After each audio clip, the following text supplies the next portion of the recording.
because this is life, and because we are now in a homeschool year, or we have begun another homeschool year. I cannot speak. I really need coffee to make this video.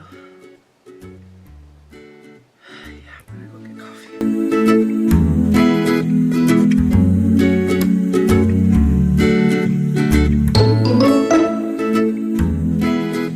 Okay, coffee procured, and new environment. So, kids are trying to do school, and neighbors are weird. Neighbors are just weird, and I'm trying to convince people to move here. Neighbors are weird. That's okay, they think I'm weird with 5 kids and staying home and homeschooling. Alright, so I thought a lot about today's video, and I have it all planned out in my head as to how I want to say this and what I want to say. But every time I turn the camera on and see my face, suddenly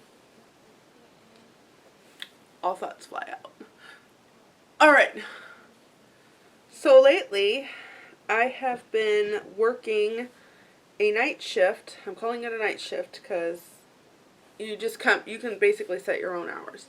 But I got a job and I am working a night shift, which is from 7 to 10. So it's from 7 to 10, and those are just the hours that I could do.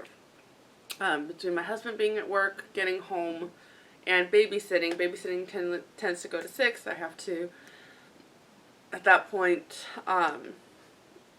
make about a 20 to 30 minute drive, depending on time. So that's how it works.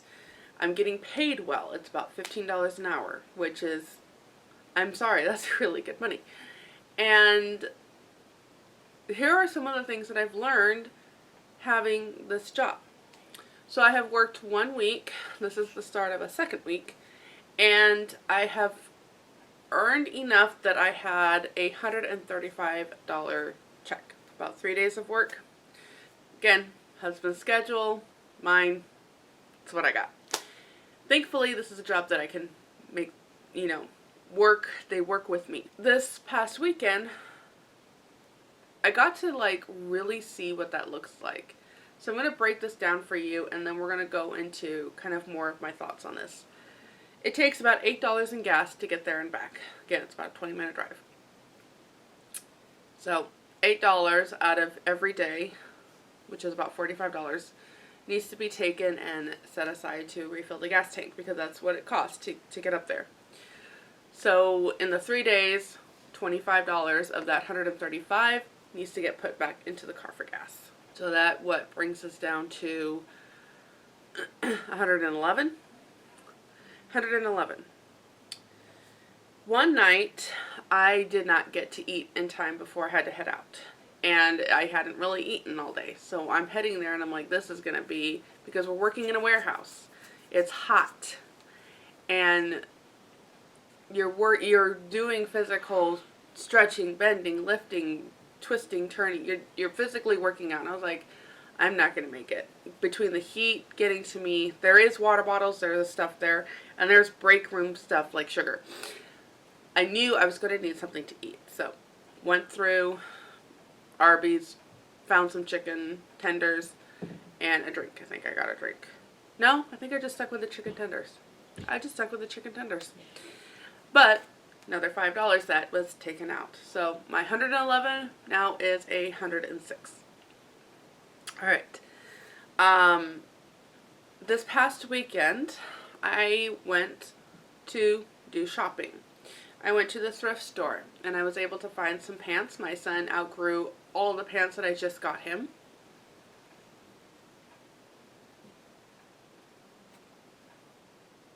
When you're thrift shopping, finding pants is not easy. And then trying to find pants that are below $6 used is even more fun. So 5 pairs of pants at $6 a piece. You're like, you got a week out of those pants. Maybe 2 weeks. And you outgrew them.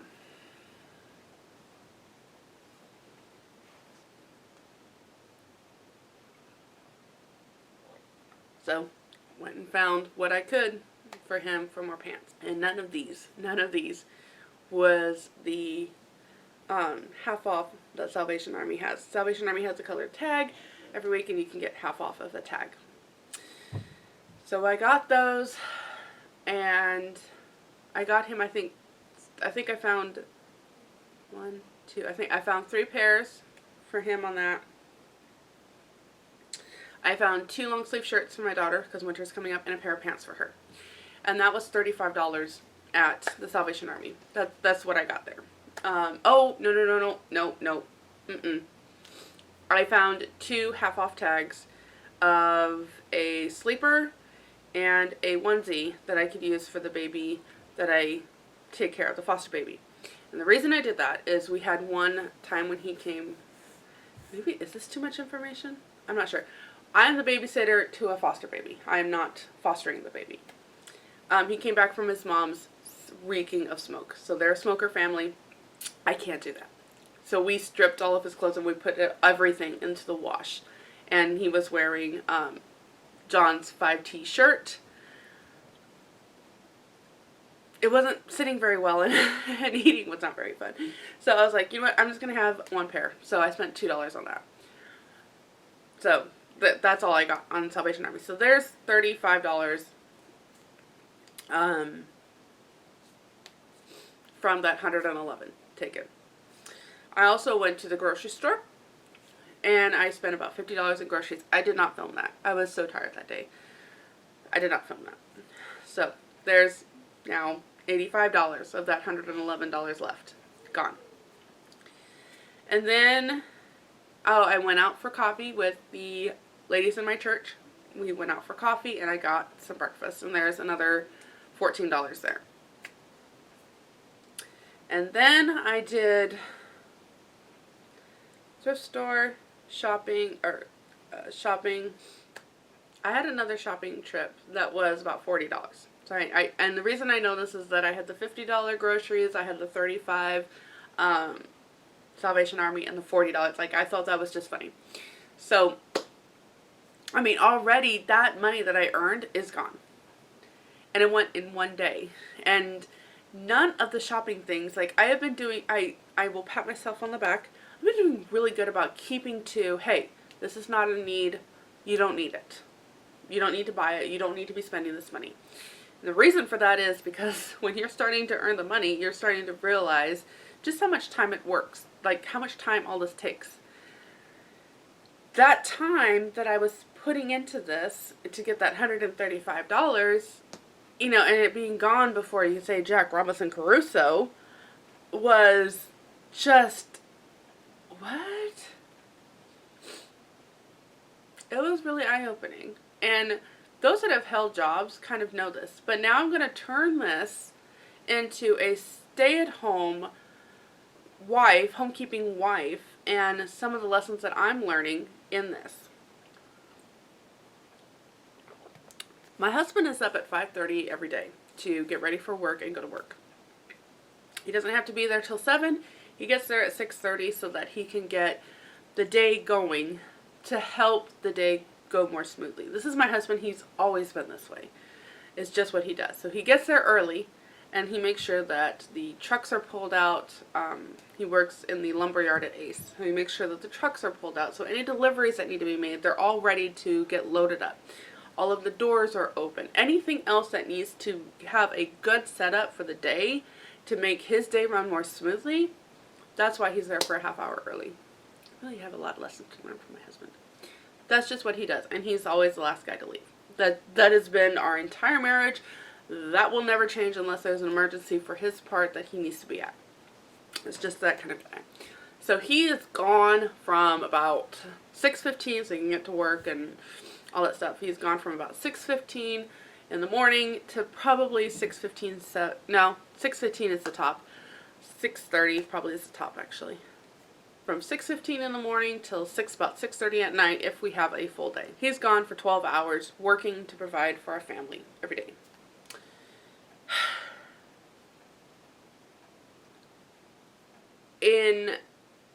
In school time, you know, some of that is he'll be at school. But the reality is, if you've ever gone back to school as an adult, it's a lot of work. It is like doing a full-time job. What I learned in doing this job is just seeing how quickly it went and realizing all of the work that you had been doing for it to go so quickly, that every single thing needs to be assessed. It sounds so tedious and so daunting, I'll be honest. Like, mentally, that is going to take a lot of effort. But maybe that means I don't spend it because I don't really want to go through the effort. That would be nice. But as a spender, this is something that just really hit home as a homemaker. Am I using and utilizing all of the money that my husband is making well? When I go and make a purchase, I have to think about, it is not a $20 item. That is an hour and a half of work for that item. Is it worth it? Is it worth that amount of time of his time so that I can do it? Is it worth my time? Another thing that I learned in doing this is that, you work this whole week and you're going there and you're working and then you're coming home and you're getting that amount. It is still different than being a stay-at-home mom with side hustles, because it's all intertwined in your day. So if I need to take a break to go feed the kids, I can take a break and go feed the kids and then come back and do whatever I need to do. You get a lump sum at the end of the month, and then you can kind of divvy it out. But your work time has been intertwined with the work that you already do as a stay-at-home mom. Like I said, if I have to get up and go feed a kid, I can get up and go feed a kid. At work, I have no idea what's going on with the kids, other than they are under the care of my husband while I am working. And it is dedicated, and it's hard work, and you're working with people that you can't just boss and say, hey, I need you to go do this, and I need you to go do this. Like, you don't have that. So if I'm working at home and I'm in the middle of a project and I have a kid that needs a glass of water or a sandwich or something, I can still say to my eldest, who I have raised and brought up to be a responsible child, hey, I need you to go make him a sandwich. I'm almost done with this project. Then I will make lunch for everybody.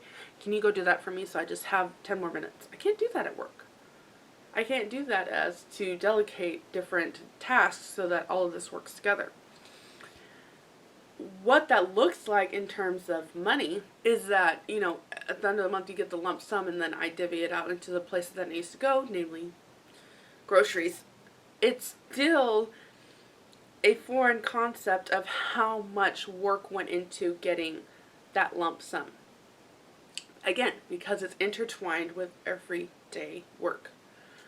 So, in bringing that into the equation and bringing in what my husband does, we need to be really thinking about everything we spend money on. It's not a new concept.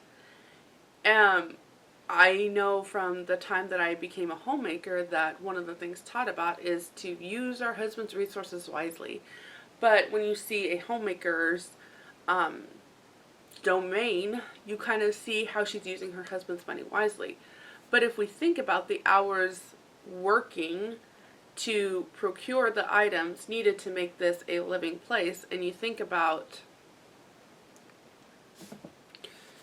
an $8 thing of lotion, okay, that was a half-hour work.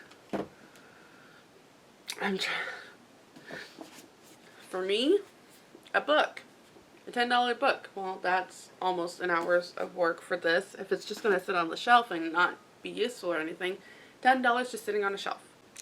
Hello, Editing Schlese here. Real life. So I wanted to kind of come back to this point and just say, our husband's desire to come home to a beautiful home, okay?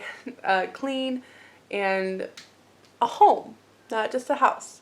So I'm not saying don't buy anything, don't decorate your home. What I'm trying to say is before you buy throw pillows every single season because you want something different, before you just think about what you're doing, and those in different lifestyles and circumstances will have different needs. It's not really the right word, but it's just a different lifestyle. And so for us, me changing the decor every 6 months is not helpful or useful to my husband, who freaks out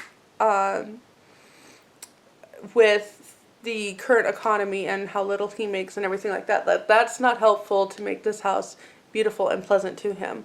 What is helpful to my husband, the man I married, what is helpful to him is making sure that while we have a nice and pleasant house to live in, that each and every penny is being spent wisely and not frivolously. So the games maybe that are in my closet that look fun and enjoyable that I bought to have game nights, well, that's not us. It's just not going to happen as much as I would like it to be, and therefore I have not used my husband's money wisely.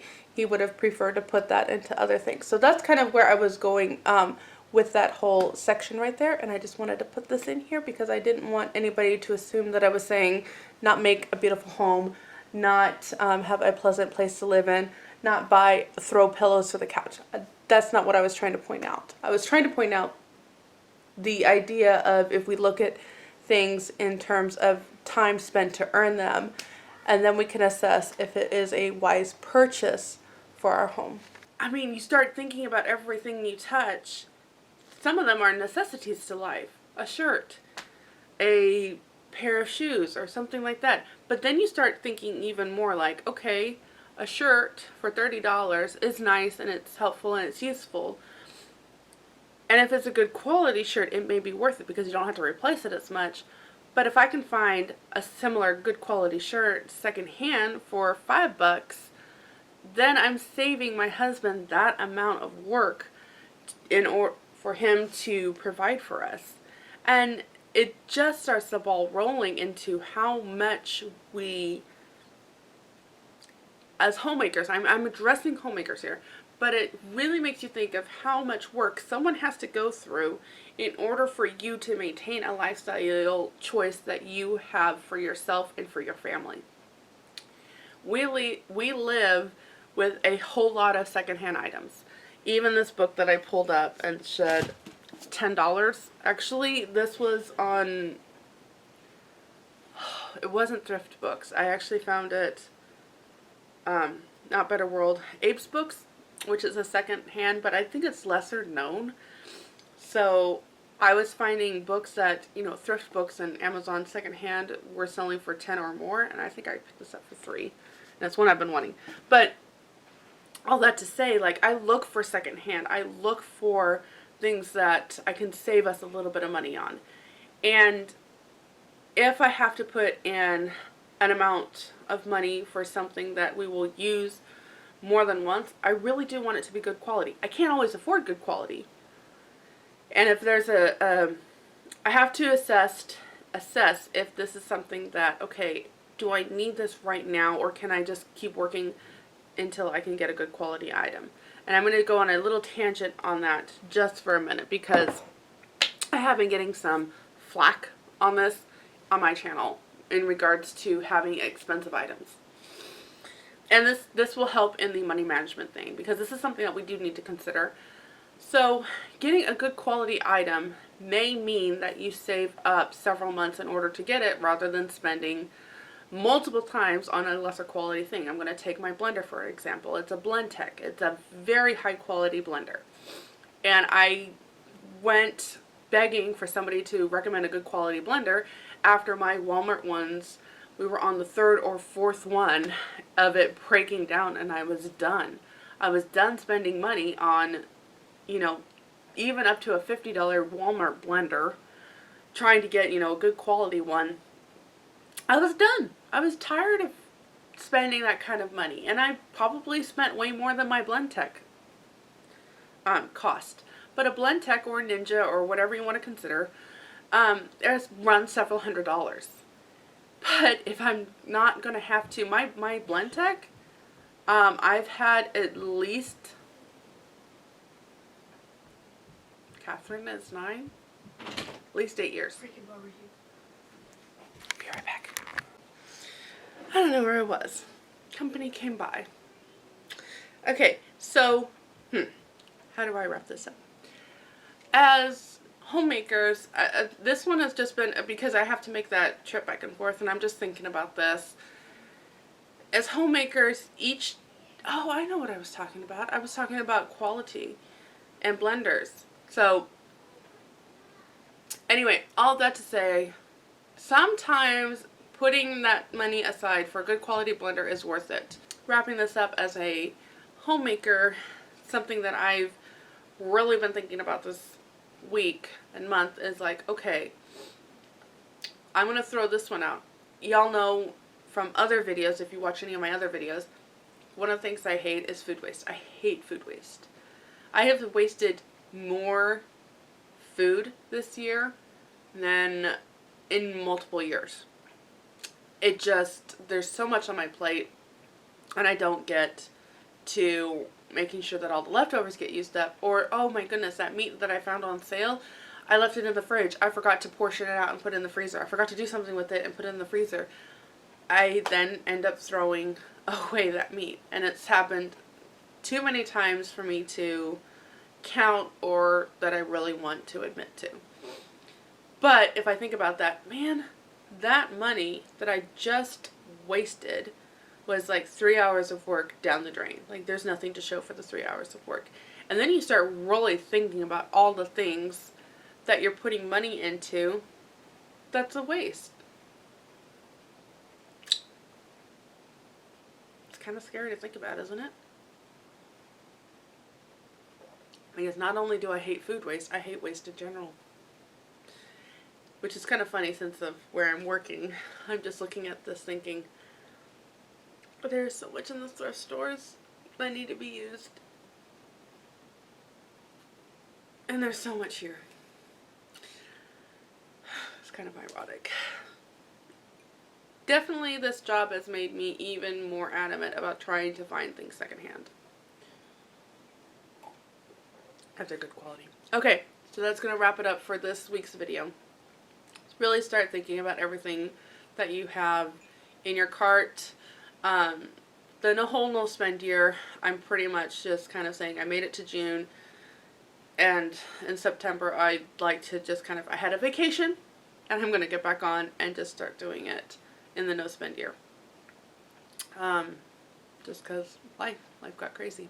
Another thing that I really thought about with working is just how much, since you're not home during those hours, how much stuff kind of starts falling behind. So certain, like my preserving projects, you know, I have 4 hours, because if you add in the time to get there, right, I have 4 hours that I was using in the evenings to preserve this stuff.